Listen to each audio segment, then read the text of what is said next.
সকাল থেকেই নেট দুনিয়ায় ভাইরাল একটি ভিডিও। সেলফি তুলতে চাওয়ায় ভক্তকে মারতে চেয়েছেন সাকিব আল হাসান।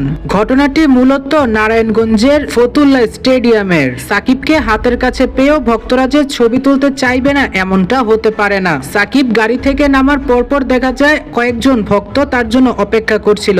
একজন সেলফি তুলতে চাইলে সাকিব মোবাইলটি কেড়ে নিতে চায়। এরপর গেটের কাহিনীর পর মাঠের ভেতরে সালাউদ্দিন স্যারের সাথে যখন কথা বলছিল সাকিব আল হাসান, তখন দেখা যায় এক ভক্ত মাঠে ঢুকে যায় সাকিবের সাথে সেলফি তোলার জন্য।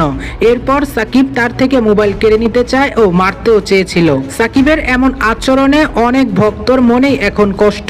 অনেক ভক্তই হয়তো সাকিবকে এখন অপছন্দ করা শুরু করবে। তবে সাকিবের এমন মেজাজে বোঝাই যাচ্ছে সাকিব খুবই বিরক্ত হয়ে আছে। মন মেজাজ কিছুই হয়তো সাকিবের ভালো নেই, তাই তো ভক্তদের সাথে এমন আচরণ করে বসলেন সাকিব। অবশ্য এটা যে নতুন এমন নয়, এর আগেও এমন অনেক ঘটনা ঘটিয়েছে এই বিশ্বসেরা অলরাউন্ডার। তবে সাকিবের মেজাজ খারাপ কিংবা রাগ উঠলে যে তিনি সামলাতে পারেন না সেটা সকলেরই জানা। সাকিবের মনে মেজাজ হারানো অথবা রাগ থাকলে তার সামনে যেই থাকুক না কেন তার সাথে রাগ ঝাড়তেও তোয়াক্কা করেন না তিনি। সাকিবের এমন আচরণ ও ভিডিওটি মুহূর্তের মধ্যে ছড়িয়ে পড়ে নেট দুনিয়া। প্রিয় দর্শক, সাকিবের এমন আচরণ আপনি কেমন মনে করছেন অবশ্যই কমেন্টে জানিয়ে যাবেন। কেনই বা সেলফি তোলার আবদারে এমন উত্তেজিত হয়ে পড়লেন এই বিশ্বসেরা অলরাউন্ডার।